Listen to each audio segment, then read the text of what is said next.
جب رات کو اچانک آنکھ کھلے تو سمجھ جاؤ اللہ تعالیٰ کا اشارہ آیا ہے۔ یہ کلمات پڑھ کر جو مرضی مانگ لو اسی وقت مل جائے گا۔ وہ کلمات یہ ہیں: بسم اللہ الرحمن الرحیم۔ پیارے دوستو، اللہ تعالیٰ کا واضح فرمان ہے کہ ہر ذی روح کو موت کا ذائقہ چکھنا ہے اور کوئی بھی اس سے بچ نہیں سکتا۔ انسانوں کی روحیں قبض کرنے کا ذمہ اللہ تعالیٰ نے اپنے 4 مقرب فرشتوں میں سے ایک حضرت اسرائیل علیہ السلام کے ذمہ لگا رکھا ہے۔ انہیں مالک الموت بھی کہا جاتا ہے۔ یہ مومنوں کی روحیں انتہائی خوبصورت شکل میں آ کر قبض کرتے ہیں، جبکہ کافروں کی روح قبض کرتے وقت انتہائی خوفناک شکل میں آتے ہیں۔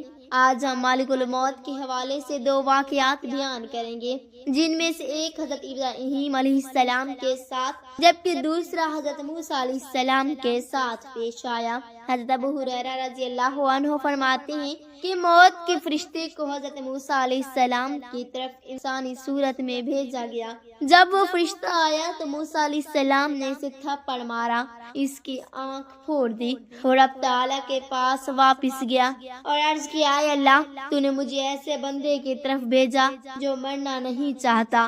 اللہ تعالیٰ نے اس کی آنکھ درست فرما دی اور فرمایا: ان کے پاس دوبارہ جا اور انہیں کہے کہ اپنا ہاتھ کسی کے بیل کی پشت پر رکھے، انہیں ہر بال کے عوض جو ان کے ساتھ کے نیچے آئے گا 1 سال زندگی ملے گی۔ موسیٰ علیہ السلام نے عرض کیا ہے: میرے رب، پھر کیا ہوگا؟ فرمایا: پھر موت۔ انہوں نے کہا: پھر ابھی ٹھیک ہے، لیکن انہوں نے اللہ تعالیٰ سے دعا کی کہ مجھے ایک پتھر پھینکنے کے فاصلے تک مقدس سرزمین کے قریب کر دیا جائے۔ رسول اللہ صلی اللہ علیہ وآلہ وسلم نے فرمایا: اگر میں وہاں ہوتا تو تمہیں راستے کی ایک جانب سرخ رنگ کے ٹیلے کے نیچے ان کی قبر دکھاتا۔ حضرت موسیٰ علیہ السلام نے مالک الموت کو تھپڑ مار کر ان کی آنکھ کیوں پھوڑی؟ اس بارے میں ابن بطال رحمۃ اللہ علیہ لکھتے ہیں کہ اصل میں اللہ تعالیٰ نے فرشتے کو حضرت موسیٰ علیہ السلام کے امتحان کے لیے بھیجا تھا، نہ کہ موت کے لیے۔ حضرت ابو ہریرہ رضی اللہ عنہ نے بیان کیا کہ اللہ تعالیٰ نے موسیٰ علیہ السلام کے پاس مالک الموت کو بھیجا۔ جب مالک الموت موسیٰ علیہ السلام کے پاس آئے تو انہوں نے انہیں چانٹا مارا، کیونکہ وہ انسان کی صورت میں آیا تھا۔ مالک الموت اللہ رب العزت کی بارگاہ میں واپس ہوا اور عرض کیا کہ تو نے اپنے ایک ایسے بندے کے پاس مجھے بھیجا تھا جو موت کے لیے تیار نہیں ہے۔ اللہ تعالیٰ نے فرمایا کہ دوبارہ ان کے پاس جاؤ اور کہو کہ میں اپنا ہاتھ کسی بیل کے پیٹھ پر رکھے، ان کے ہاتھ میں جتنے بال اس کے آ جائیں گے اس میں ہر بال کے بدلے 1 سال کی عمر انہیں دی جائے گی۔ مالک الموت دوبارہ آئے اور اللہ تعالیٰ کا فیصلہ سنایا۔ موسیٰ علیہ السلام بولے: آئے رب، پھر اس کے بعد کیا ہوگا؟ اللہ تعالیٰ نے فرمایا کہ پھر موت۔ موسیٰ علیہ السلام نے عرض کیا کہ پھر ابھی کیوں نہ آ جائے؟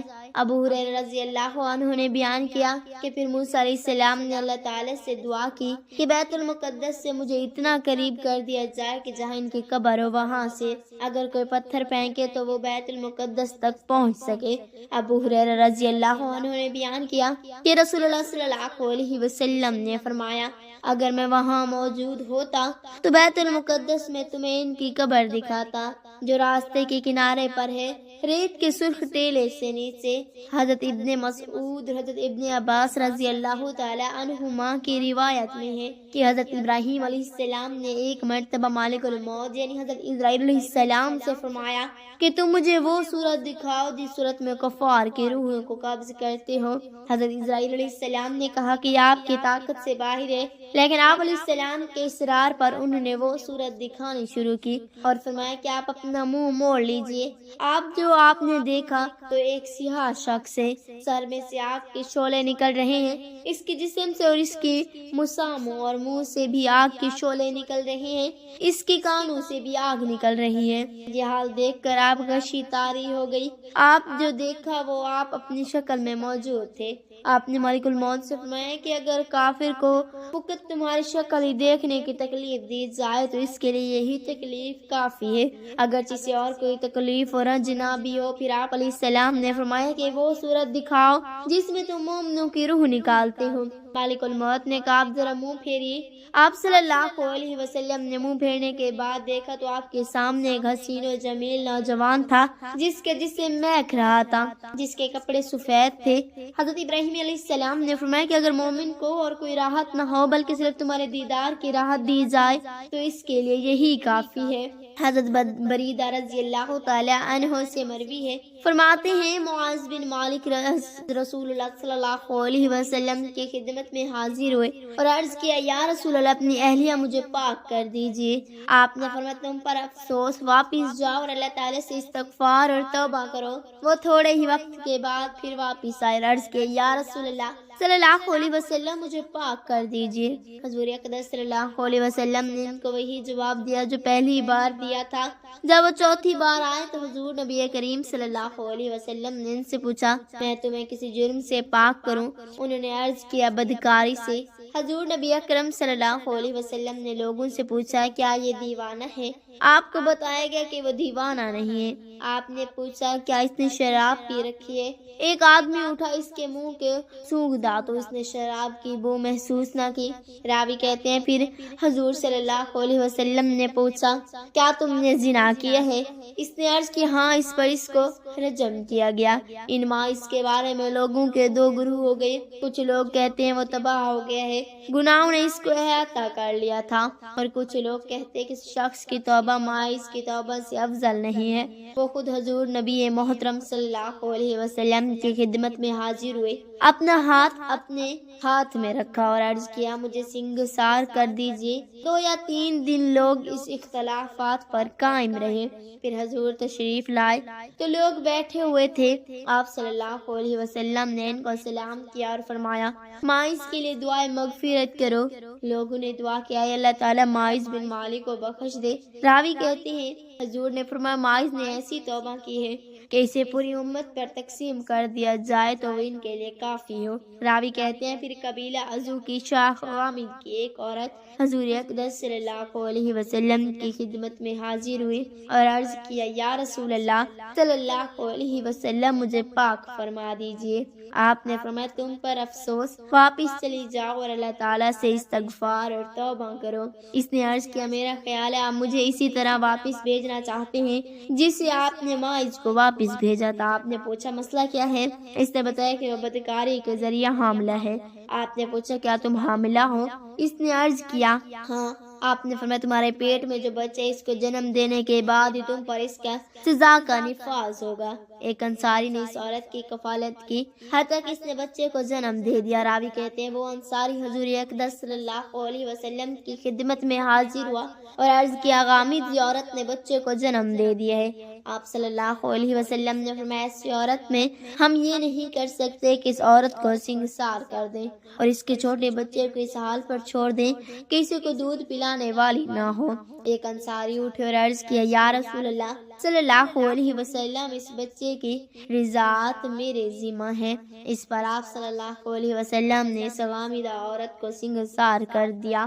حضرت ابو ہریرہ رضی اللہ تعالی عنہ سے مروی ہے کہ حضور نبی اکرم صلی اللہ علیہ وسلم نے فرمایا دنیا اور آخرت دونوں میں ہر مسلمان کا سب سے زیادہ حقدار ہے۔ تم اس کے تصدیق کے لیے چاہو تو قرآن حکیم کی یہ آیت پڑھیں، پیغمبر اعظم کے لیے ان کی جانوں سے بھی زیادہ قریب ہے۔ سو جو مسلمان فوت ہو جائے اور اس نے مال بطور ترکہ چھوڑا ہو وہ مال اس کے ورثہ کہیں اور وہ جو بھی ہو، اور جو مسلمان قرض اور ذمہ داریاں چھوڑ کر مرے تو اس کے قرض خواہ میرے پاس آئیں، اس کے سب سے زیادہ حقدار میں ہوں۔ حضرت عقبہ بن عامر رضی اللہ تعالی عنہ سے مروی ہے، فرماتے ہیں حضور اقدس صلی اللہ علیہ وسلم نے جنگ احد کے 8 سال بعد شہدائے احد کی نماز جنازہ پڑھی۔ پھر آپ نے زندہ اور مردہ لوگوں کے لیے ایسی دعا فرمائی جیسے آپ انہیں الوداع فرما رہے ہوں۔ پھر جب ممبر پر تشریف لے گئے اور فرمایا میں تمہارے معاملات کا اہتمام کرنے کے لیے تم سے پہلے جانے والا ہوں، میں تمہارا گواہ ہوں، تم سے ملاقات حوض کوثر پر ہوگی اور میں اس حوض کو اس جگہ سے بھی دیکھ رہا ہوں اور مجھے تمہارے متعلق یہ خدشہ نہیں ہے کہ تم شرک کرنے لگو گے، البتہ مجھے تمہارے متعلق یہ خوف ہے کہ تم دنیا کے حصول کے لیے باہم مقابلہ کرنے لگے گو۔ راوی فرماتے ہیں میرے لیے حضور صلی اللہ علیہ وسلم کے دیدار کا یہ آخری موقع تھا۔ حضرت ابن عباس رضی اللہ تعالی عنہما سے مروی ہے کہ انہوں نے حضور نبی اکرم صلی اللہ علیہ وسلم کو یہ فرماتے ہوئے سنا، میری امت کے جس فرد کے 2 بچے اس کی زندگی میں انتقال کر جائیں، اس کو اللہ تعالیٰ ان بچوں کے وسیلے سے جنت میں داخل فرما دے گا۔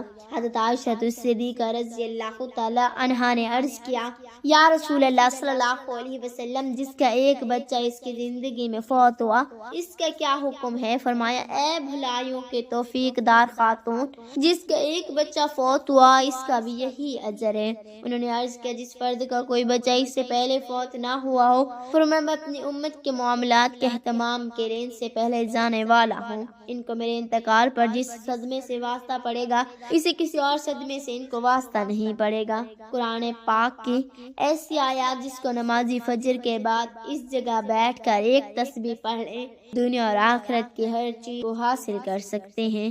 انہ من سلیمان و انہ بسم اللہ الرحمن الرحیم پڑھ کر اللہ کے حضور جو التجا کریں گے قبول ہوگی۔ حضرت ابو ہریرہ رضی اللہ تعالی عنہ سے مروی ہے، فرماتے ہیں کہ حضور نبی اکرم صلی اللہ علیہ وسلم قبرستان کی طرف تشریف لے گئے اور فرمایا، اے قیام گاہ مومنوں کی یاسو، تم پر سلام ہو، ہم بھی انشاءاللہ تم سے ملاقات کرنے والے ہیں۔ میں چاہتا ہوں کہ کاش میں نے اپنے بھائیوں کو دیکھا ہوتا۔ صحابہ کرام رضوان اللہ تعالی علیہم اجمعین نے عرض کیا، یا رسول اللہ صلی اللہ علیہ وسلم، کیا ہم آپ کے بھائی نہیں ہیں؟ فرمایا، بلکہ تم تو میرے صحابہ ہو، میرے بھائی وہ ہیں جو ابھی دنیا میں نہیں آئے، میں حوض پر ان سے پہلے جا کر ان کا انتظار کروں گا۔ صحابہ کرام رضوان اللہ علیہم اجمعین نے عرض کیا، یا رسول اللہ، ہم آپ کے جو امتی آپ کے بعد آئیں گے آپ ان کو کیسے پہچانیں گے؟ آپ نے فرمایا، دیکھو اگر کسی شخص کے ایسے اونٹ جن کی پیشانی اور پاؤں سفید ہوں ایسے اونٹوں کے ساتھ ہوں جو پورے سیاہ ہوں تو کیا وہ اپنے اونٹوں کو پہچان نہیں سکے گا؟ صحابہ کرام رضوان اللہ علیہم اجمعین نے عرض کیا، یا رسول اللہ صلی اللہ علیہ وسلم، ضرور پہچان لیں گے۔ فرمایا، تم میرے امتی قیامت کے دن اس شان سے آئیں گے کہ ان کی پیشانی اور پاؤں وضو کی وجہ سے چمک رہے ہوں گے اور میں ان سے پہلے حوض پر موجود ہوں گا۔ جب رات کو اچانک آنکھ کھلے تو سمجھ جائیں اللہ تعالیٰ کا اشارہ آیا ہے، جو یہ کلمات پڑھ کر جو مرضی مانگ لو بس اسی وقت مل جائے گا۔ وہ کلمات یہ ہیں جو میں نے ویڈیو میں بتایا تھا۔ اللہ تبارک و تعالی ہم تمام مسلمانوں کو راہ ہدایت پر چلنے کی توفیق عطا فرمائے اور ہم سب مسلمانوں کو موت سے پہلے موت کی تیاری کرنے کی طاقت اور توفیق عطا فرمائے۔ آمین ثم آمین۔